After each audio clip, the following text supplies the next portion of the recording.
Minecraft is an amazing game, no doubt about it. Therefore, when you're able to play with your friends, it makes an already stunning game even better.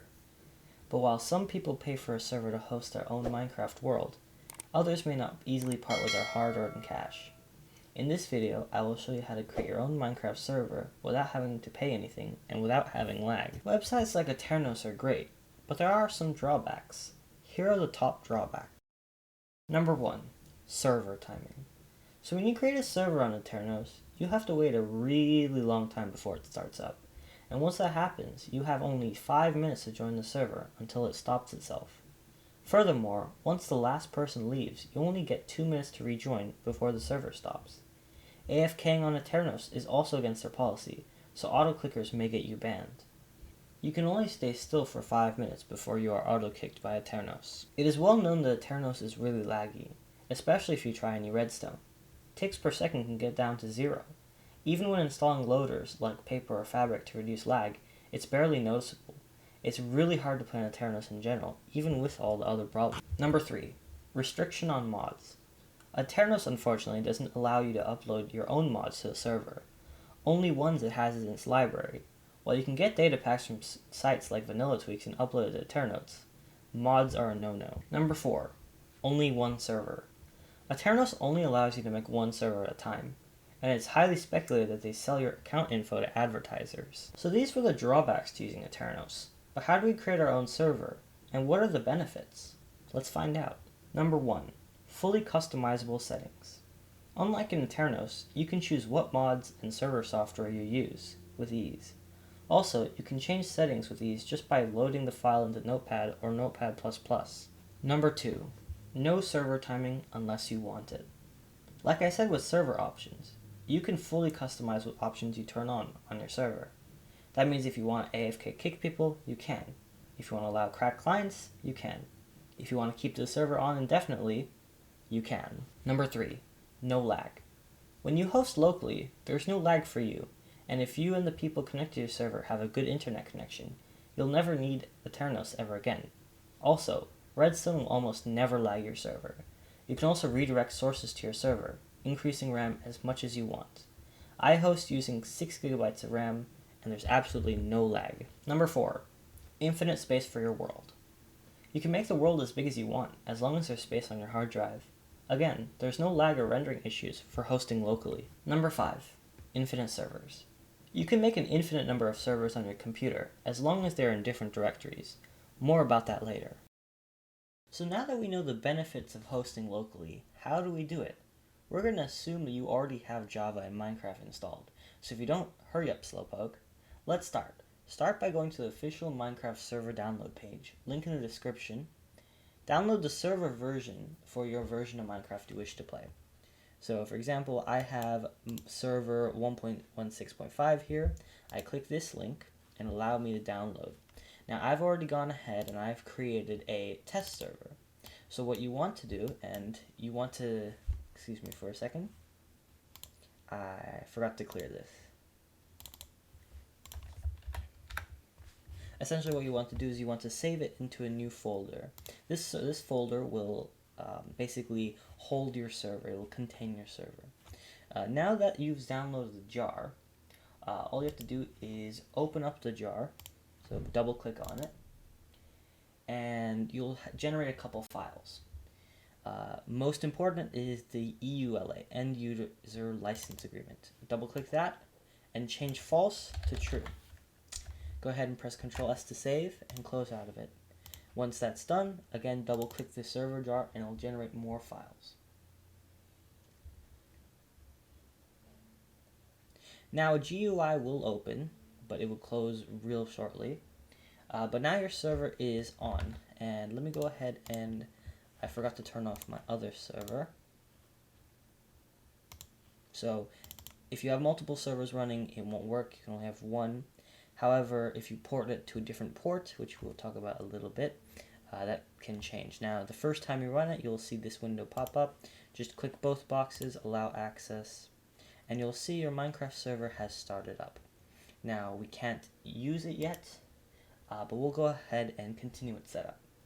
Now go ahead and create a text file inside, and name this the start server.txt. Now inside, you're going to want to paste this little bit of text right here. It'll say Java, and there's an extra space. Java space dash XMMS, blah blah blah. You'll see it's right here, the same thing. However, it's a slightly different. So I had to pause here. But basically what this is these two numbers allocate different amounts of memory for your server. Now server.jar, that's the name of your jar file you want to run. Now simply all you have to do is save as, then click all files, and name it as a .bat file, or a batch file, so .bat. Now once this has happened, you can go ahead and close that, and double click the bat, and make sure you've already closed your server. Now when you click it, you'll see that you have the script that opens up your server, and this will do it very fast, and it already allocated the RAM. Now if you open up Task Manager, hit Performance, you'll see that there's my RAM usage jumped up because I allocated 4 gigabytes of that RAM. Now if you want to go ahead and get rid of the GUI, which drastically increases your reduces your RAM usage, you can go ahead and add no GUI at the end. What this does is, let's go ahead and save as a bat. Once again, and now open up that bat. Now what this does is it doesn't open up the GUI, but it'll allow you to turn on your server, and you can still manage it from this command prompt. Now comes the last step of setting up your server, is the server properties. Now, if you double click this right here, you'll have all the properties you need.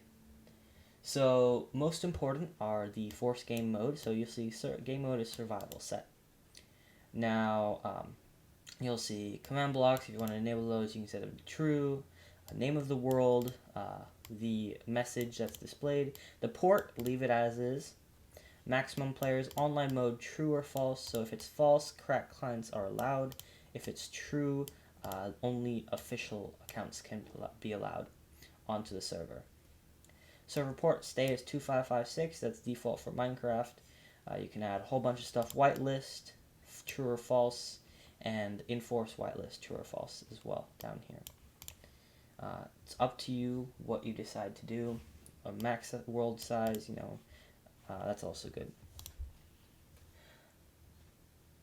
So, if you want resource packs, again, you have to go into server properties, and you can also just press Control F, search up resource, and resource pack. I'm not really familiar with the resource pack for this on server properties, but apparently you paste the URL. That's my understanding of it. But this is so far is for vanilla Minecraft. But what about fabric servers or something like that? Well, let's start over, okay? So this was just for vanilla. Let's go ahead and delete everything, and let's go ahead and find the fabric download. So simply search up fabric download, and you'll see fabricmc.net, and simply find the download. I believe it's, here, it's in use, and you can download either one of them. I like the jar.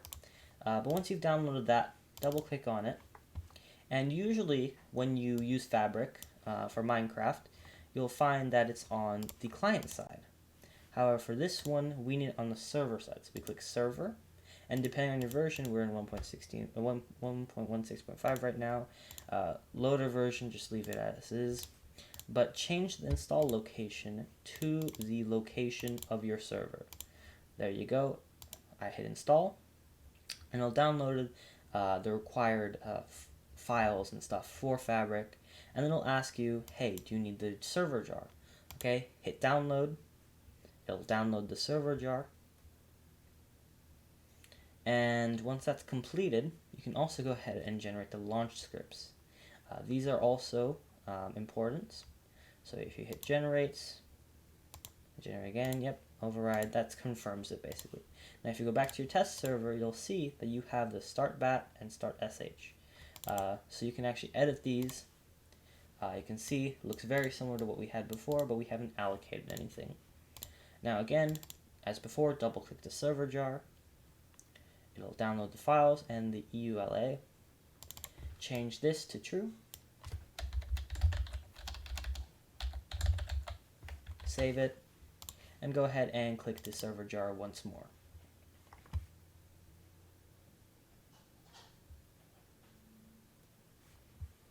Now the server jar has loaded up.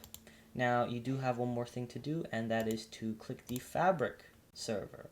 So there's one more. There's the fabric server, because so far this is vanilla, and it does take, this needs to shut down. We'll wait for that to close. There we go. Double click this, and you'll see fabric finally loads in.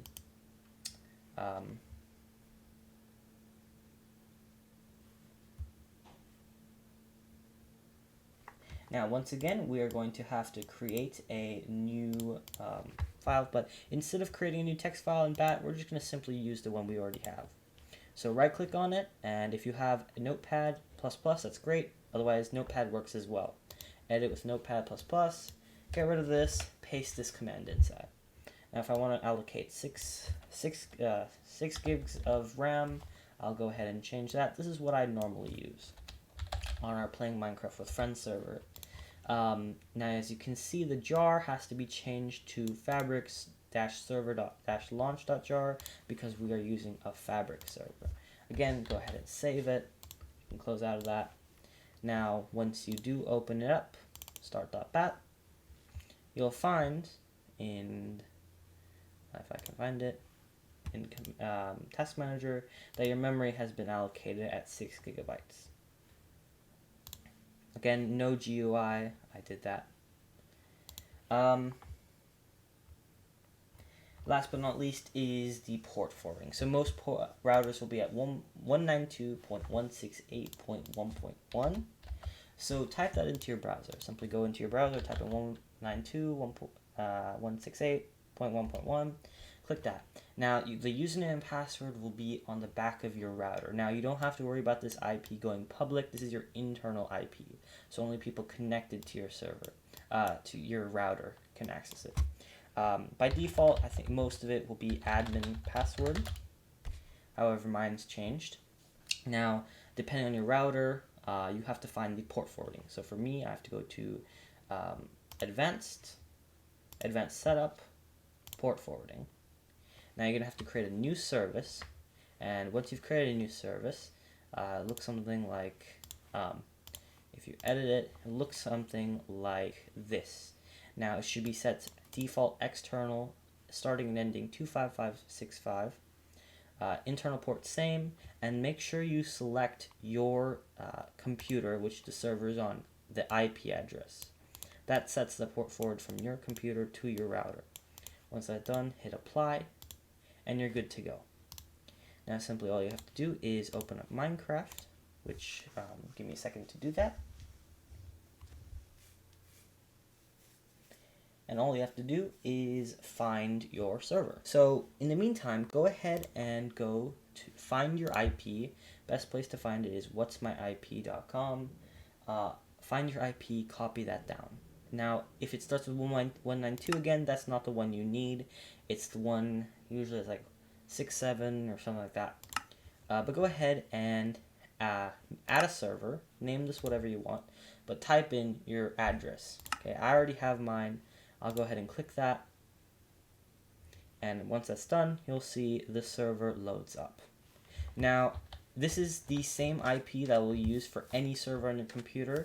That is the reason you can only have one. However, in the next episode, we'll go over how you can have multiple. And we'll go over other settings you can use and stuff like that.